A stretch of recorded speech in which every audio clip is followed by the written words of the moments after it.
반갑습니다. 예, 예. 월요일 날 성탄 예배 때 뵀는데 또 하루 뛰고 뵈니까 더 좋은 것 같습니다. 오늘 마태복음 강의 17번째 시간입니다. 오늘 예수님께서는 산상보훈의 말씀 중에서 구제하는 삶에 대해서 가르쳐주고 계십니다. 구제란 어떤 것일까요? 구제란 불쌍히 여기는 마음의 자연스러운 실천입니다. 정말로 형제를 불쌍히 여긴다면 구제하게 되어 있다는 것입니다. 만약 사랑하는 형제나 자매가 헐벗거나 굶주리고 있는데 말로만 평안하세요, 뭐 좀 잘 드세요 라고 말하면서 실제로는 주지 않는다면 그것은 그 위로의 말은 아무 유익이 없을 것입니다. 그러므로 구제란 불쌍히 여기는 마음의 자연스러운 실천이라는 것입니다. 또한 구제는 정의의 표현입니다. 신명기 10장 18절과 19절을 제가 읽겠습니다. 고아와 과부를 위하여 정의를 행하시며 나그네를 사랑하여 그에게 떡과 옷을 주시나니 너희는 나그네를 사랑하라. 전에 너희도 애굽 땅에서 나그네 되었음이니라. 하나님께서는 고아와 과부를 위하여 정의를 행하신다. 그러면서 그들에게 떡과 옷을 주신다고 말씀하셨습니다. 다시 말해서 하나님께서 행하시는 정의의 표현이 구제라는 것입니다. 그것이 하나님의 정의입니다. 그래서 구약에서는 추수할 때에도 땅에 떨어진 이삭은 줍지 말라고 했습니다. 그리고 포도를 딸 때에도 다 따지 말고 몇 송이씩 남겨놓으라고 했습니다. 하나님의 눈은 항상 사회적인 약자들, 연약한 자들을 향해 있습니다. 아멘. 하나님은 그들에게 필요한 음식과 의복을 공급해 주시기 원하십니다. 당연히 하나님의 백성들은 그 하나님의 따뜻한 마음을 본받아야 되겠죠. 사실 우리는 모두 이 땅에서 사는 나그네들입니다. 이 땅의 인생이 끝나면 다 천국 본향으로 돌아가야 되잖아요. 그래서 우리는 이 땅에서는 다 나그네들인 것입니다. 한 사람도 예외 없이 그러므로 우리는 다 구제의 대상입니다. 우리는 다 나그네들이기 때문이죠. 우리는 하나님께 주신 공동체 지체들을 서로 돌아보고 부족한 것이 없는지 살펴보고 서로 나그네를 돕듯이 섬겨주어야 하는 것입니다. 그것이 하나님이 원하시는 정의입니다. 또한 구제는 경건생활입니다. 야고보 사도가 야고보서 1장 27절에서 이렇게 말했습니다. 하나님 아버지 앞에서 정결하고 더러움이 없는 경건은 곧 고아와 과부를 그 환난 중에 돌보고 또 자기를 지켜 세속에 물들지 아니하는 그것이니라. 아멘. 경건생활이란 자기를 세속에 지켜서 물들지 않게만 잘하면 되는 것이 아닙니다. 더러운 것에 손을 묻히지만 않으면 다 되는 것이 아닙니다. 열심히 기도하고 말씀만 보는 것만으로는 부족합니다. 고아와 과부, 곧 환난을 당한 연약한 이웃을 돌보는 것이 반드시 있어야 참된 경건이라고 말씀하고 있습니다. 구제는 경건생활입니다. 오늘 말씀의 제목은 은밀하게 구제하라입니다. 오늘 말씀을 통해서 우리는 왜 구제해야 되는가?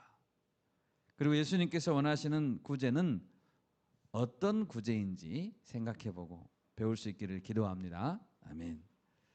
첫 번째로 구제는 하나님의 명령입니다. 초대교회 당시에 교회의 지도자들은 구제에 대해서 어떤 생각을 갖고 있었을까요? 우리 다 같이 갈라디아서 2장을 한번 찾아보겠습니다. 갈라디아서 2장입니다.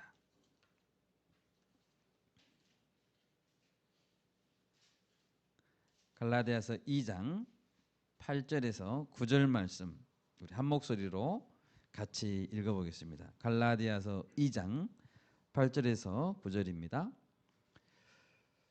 베드로에게 역사하사 그를 할례자의 사도로 삼으시니가 또한 내게 역사하사 나를 이방인의 사도로 삼으셨느니라. 또 기둥같이 여기는 야고보와 게바와 요한도 내게 주신 은혜를 알므로 나와 바나바에게 친교의 악수를 하였으니 우리는 이방인에게로 그들은 할례자에게로 가게 하려 함이라. 다만 우리에게 가난한 자들을 기억하도록 부탁하였으니 이것은 나도 본래부터 힘써 행하여 왔노라. 아멘. 갈라디아서의 이 장면은 12 제자들 중에 리더였던 베드로와 요한 그리고 당시 초대교회 지도자였던 야고보, 예수님의 동생이죠.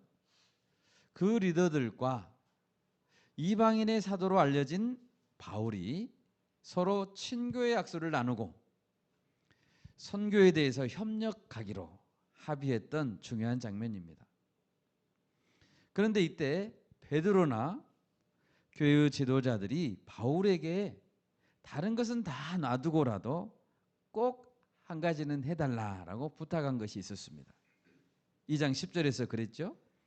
다만 우리에게 가난한 자들을 기억하도록 부탁하였으니 이것은 나도 본래부터 힘써 행하여 왔노라. 베드로와 요한 같은 리더들은 바울이 구제의 일을 잘 해주도록 부탁한 것입니다. 그리고 바울도 평소에 이 구제의 일을 열심히 해왔었다라고 말하고 있습니다. 바울은 실제로 여러 이방인 지역을 돌아다니면서 교회를 세웠습니다. 그리고 그 이방 교회들이 어려움을 당한 예루살렘 교회를 위해 물질적으로 많이 도와줬습니다. 바울이 구제하도록 훈련시킨 것이죠. 여러분, 사도들이 이렇게 구제를 중요하게 생각했던 것은 그들이 예수님을 따르면서 예수님께 배웠던 것이 예수님이 가난한 자, 연약한 자를 돌보는 본보기였기 때문입니다. 여러분, 우리도 바울교회도 이 같은 일에 본받기를 원합니다. 네, 아멘. 리더들은 자신들이 구제에 힘썼을 뿐만 아니라 어떻게 하면 교회 공동체 전체가 체계적으로 구제에 힘쓰도록 조직을 갖출까 이런 생각을 많이 했습니다. 초대교회에 어떻게 해서 집사님들을 세우게 되었는지 과정을 보면 알 수 있습니다. 한 군데 더 찾아보겠습니다. 사도행전 6장입니다. 사도행전 6장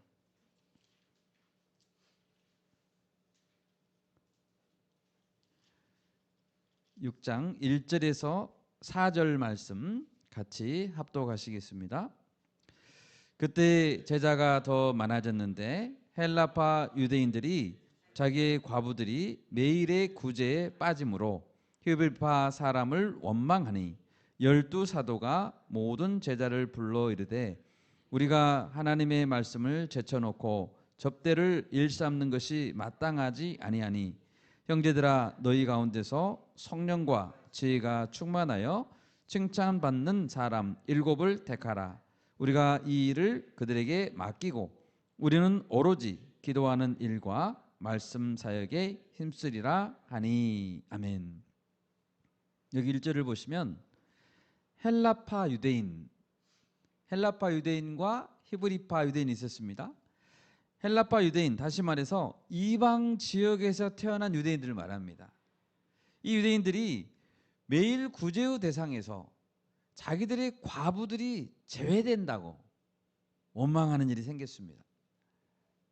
이 말씀에서 과부들에게 매일 구제했다라는 사실을 알 수 있죠.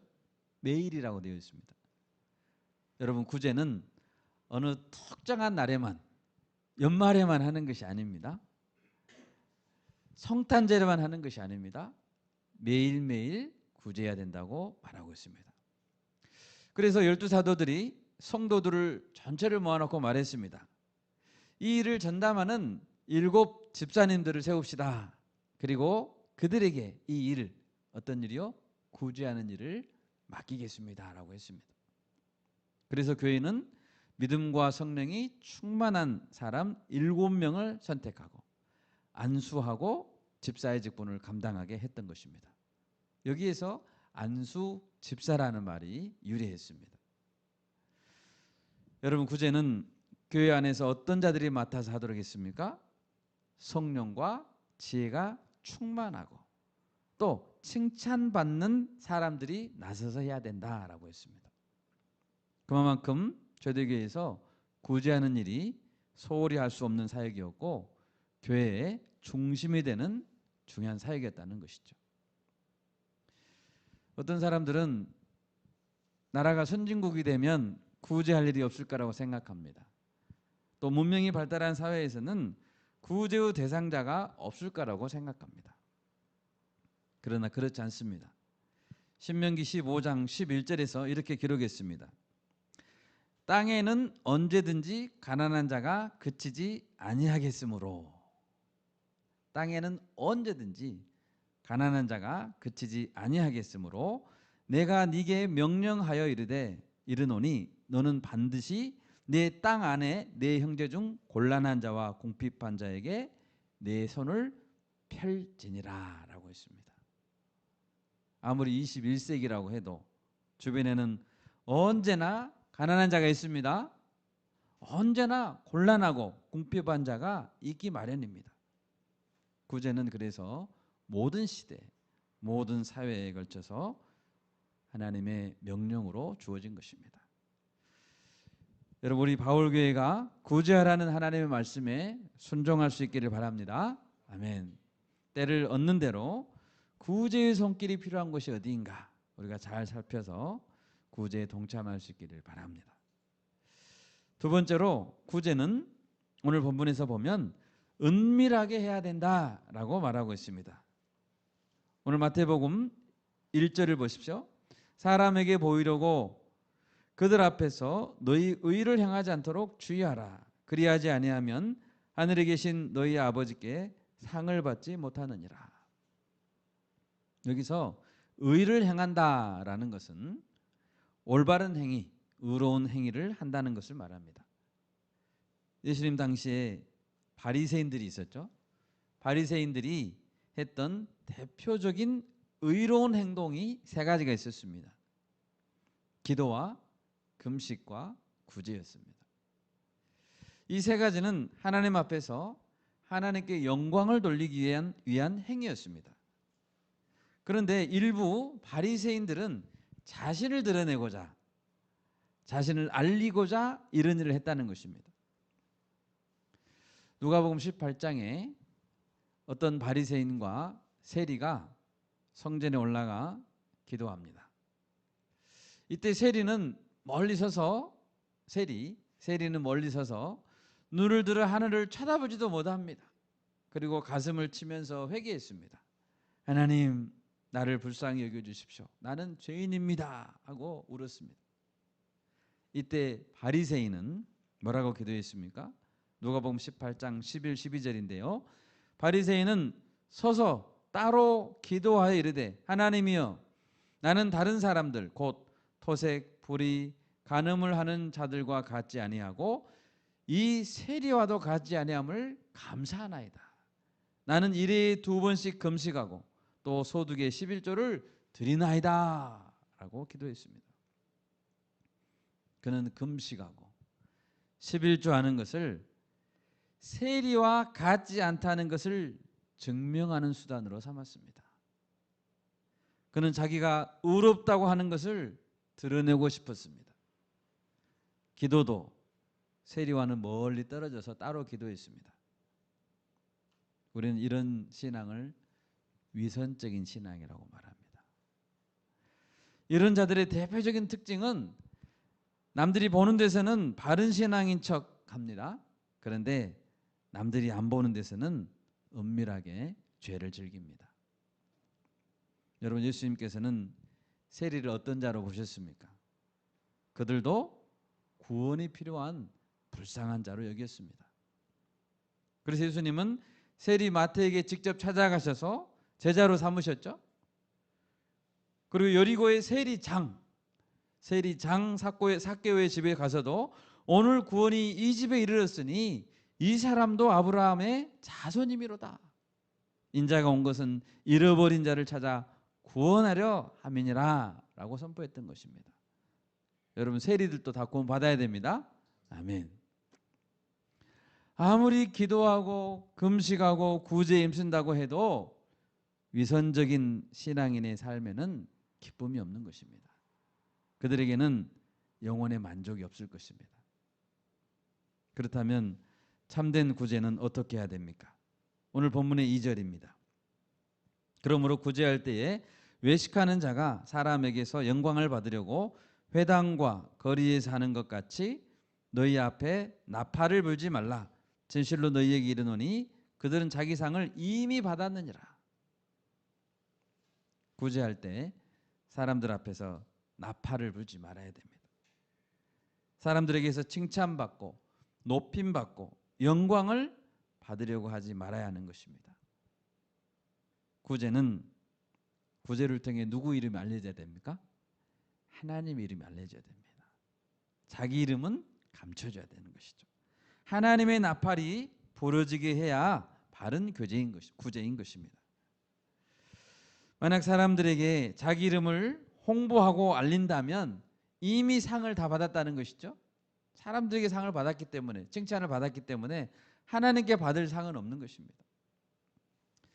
본문 3절과 4절을 보면 구제할 때 오른손이 하는 것을 왼손이 모르게 하라고 했습니다. 여러분, 오른손이 하는 것을 왼손이 모를 수 있습니까? 그만큼 구제한 후에는 자기 자신도 잊어버리라는 것이에요. 즉시 잊어버리라는 것이죠. 왜 나를 알아주지 않는가? 언제쯤 나를 알아줄까? 뭔가 은근히 기대하고 마음을 쓰고 있다면 그 구제는 이미 생명력을 잃어버린 구제라는 것입니다. 예를 들면 어려울 때 남을 도와준 이후에 몇 년 지나도 잊지 않고 있다가 이보게 몇 년 전에 내가 도와준 거 잊었는가? 이렇게 기대하고 기억하고 있다면 그런 구제는 오른손이 하는 것을 왼손이 모르게 하는 구제가 아닌 것이죠. 준 만큼 되돌려 받기 원한다면 구제가 아닌 것입니다. 이제 연말이 되면 많은 이제 구제 성금도 막 모으고 텔레비전에서 또 그런 활동도 할 텐데요. 대기업들은 기업 홍보를 위해서 그런 체면 때문에 억지로 구제를 합니다. 안 한 것보다는 낫겠지만 억지로 하는 구제라면 예수님께서 말씀하시는 구제의 정신에 맞지 않는 것입니다. 또 사람들에게 물어보면 사기꾼들이 요즘 너무 많잖아요. 그래서 눈먼 돈을 빼먹는 경우가 많아서 성금 모금을 잘 참여하지 않는다고 합니다.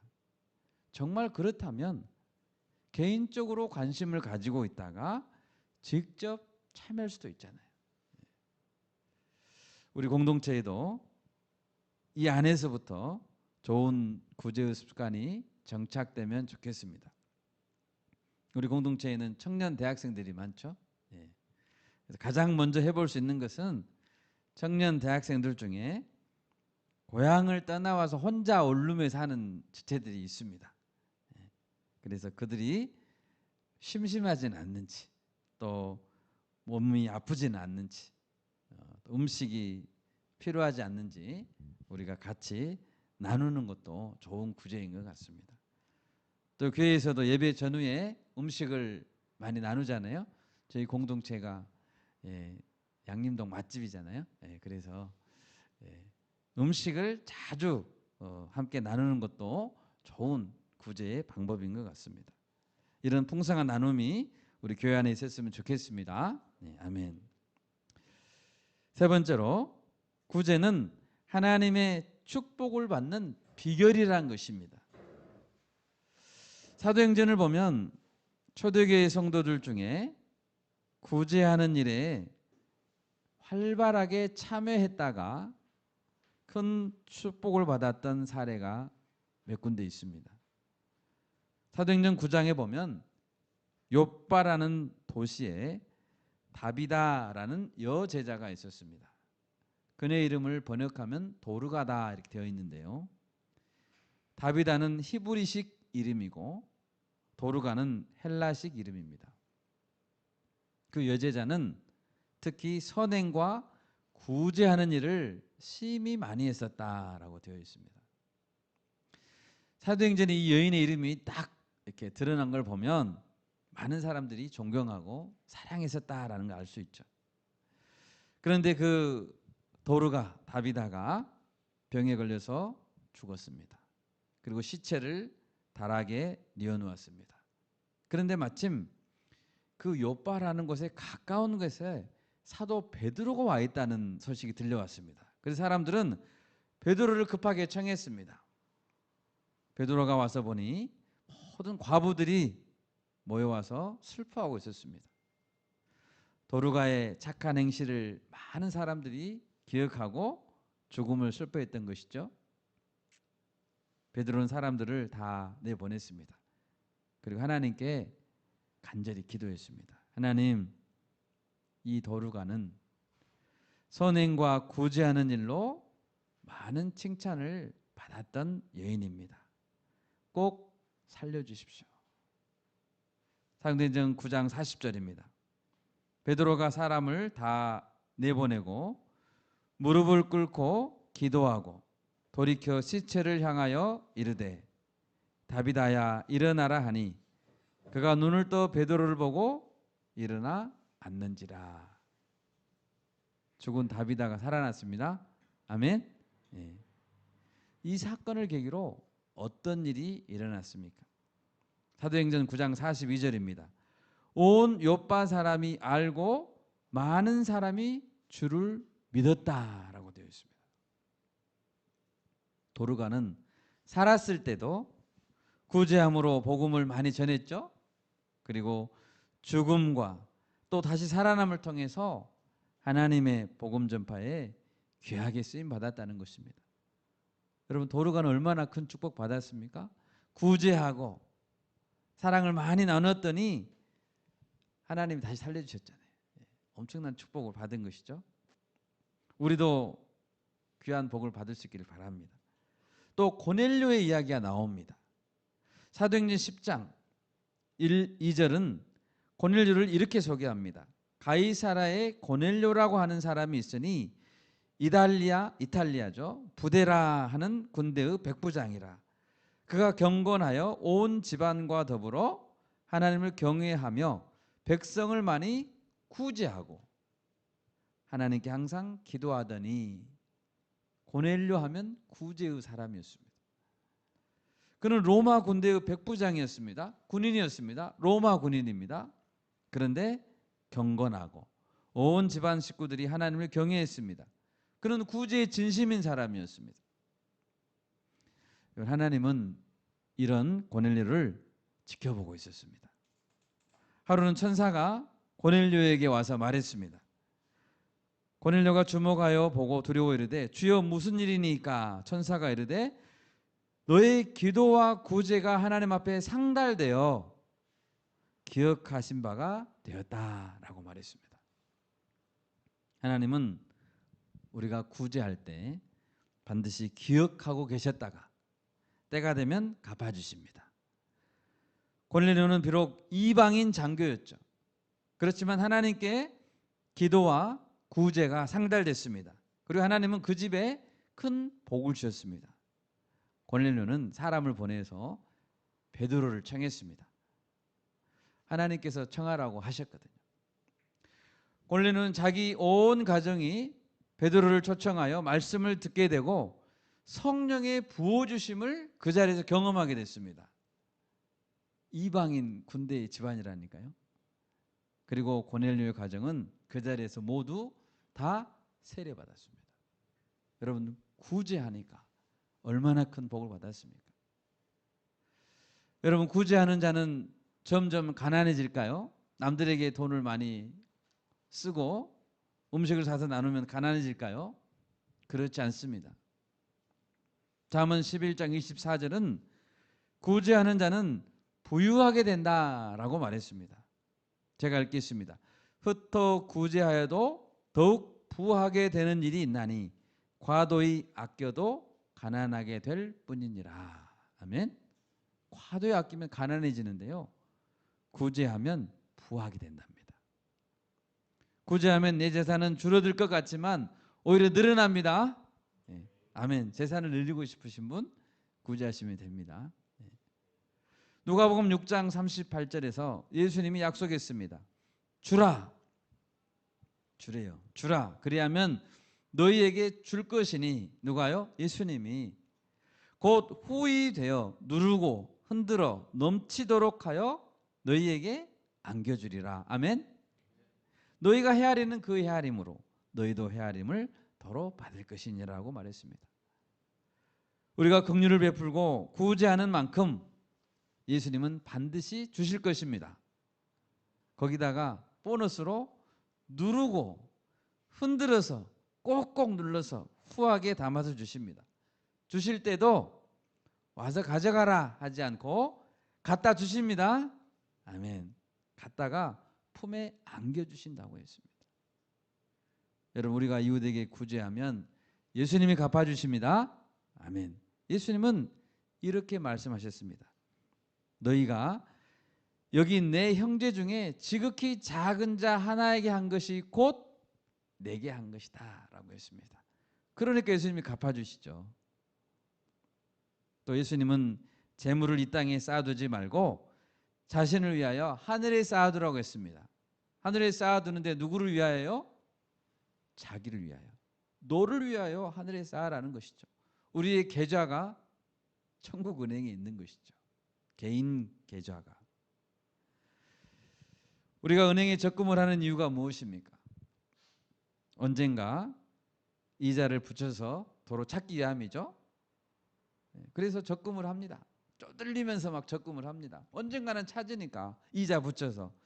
적금을 넣더라도 불안한 은행에 넣지 않고 재정 상태가 튼튼한 은행을 골라서 넣습니다. 여러분, 가장 이율이 높은 은행, 가장 재정 상태가 튼튼한 은행이 어딘지 아십니까? 천국은행입니다. 천국은행에다가 적금 넣으세요. 아멘. 거기가 이율이 제일 세답니다. 거기가 재정 상태가 제일 튼튼하대요. 절대 안 망한대요, 그 은행은. 결국 구제하는 행위는 영적인 관점에서 볼 때 자신을 위해, 나를 위해 차곡차곡 천국은행에 쌓는 지혜로운 행동인 것입니다. 신명기 14장 한번 찾아보겠습니다. 신명기 14장입니다. 신명기 14장 28절에서 29절 말씀 같이 한번 읽겠습니다. 신명기 14장 28절 29절입니다. 매 3년 끝에 그 해 소산의 10분의 1을 다 내어 네 성읍에 저축하여 너희 중에 분깃이나 기업이 없는 레위인과 네 성중에 거류하는 객과 및 고아와 과부들이 와서 먹고 배부르게 하라.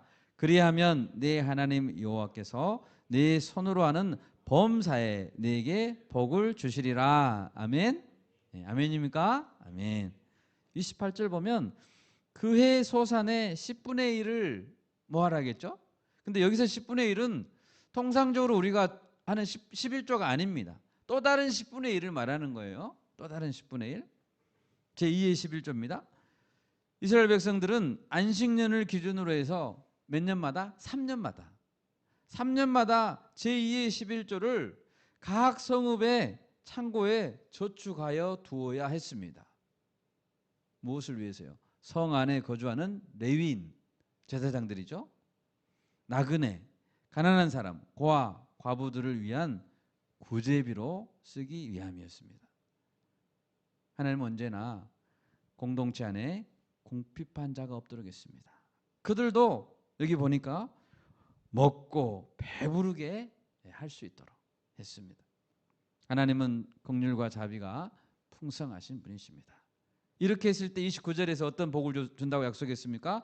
내 손으로 하는 범사에 복을 주겠다. 범사에. 여러분, 성숙한 신앙인과 미성숙한 신앙인은 어떻게 구분할까요? 성숙하지 못한 사람들은 자기 것을 먼저 챙깁니다. 자기 입으로, 자기 자녀들의 입으로 들어가는 것이 가장 좋은 것이 돼야 된다 하고 남겨놓습니다. 그런데 하나님의 자비하심을 아는 지혜로운 성숙한 신앙인은 그렇지 않습니다. 너희는 먼저 그의 나라와 그의 의를 구하라 라고 하셨죠? 먼저 공동체를 생각해라. 먼저 좋은 것은 미리 떼어서 공동체를 위해서 남겨놓으라는 것이죠. 네가 먼저 먹지 말고 먼저 지체들, 양들, 순원들을 생각하라는 것입니다. 그런 자가 성숙한 자입니다. 우리 바울교회 지체들이 모두 이런 성숙한 신앙인들이 되었으면 좋겠습니다. 네, 아멘. 말씀을 맺고자 합니다. 여러분, 구제는 하나님께서 명령하신 것입니다. 구제는 오른손이 하는 것을 왼손이 모르게 잊어버려야 됩니다. 기록에 놓지 말아야 됩니다. 그리고 구제는 이 땅에서 하나님의 축복을 누리는 가장 확실한 비결입니다. 아멘. 이것은 하나님의 약속이기 때문에 이거는 공식과도 같아요. 공식이에요. 공식. 1 플러스 2는 2. 공식이잖아요. 하나님 보실 때 구제하면 복 받습니다. 네, 공식입니다. 이 말씀에 순종하여 우리 모두 천국의 복을 누릴 수 있기를 예수님의 이름으로 축원합니다. 아멘.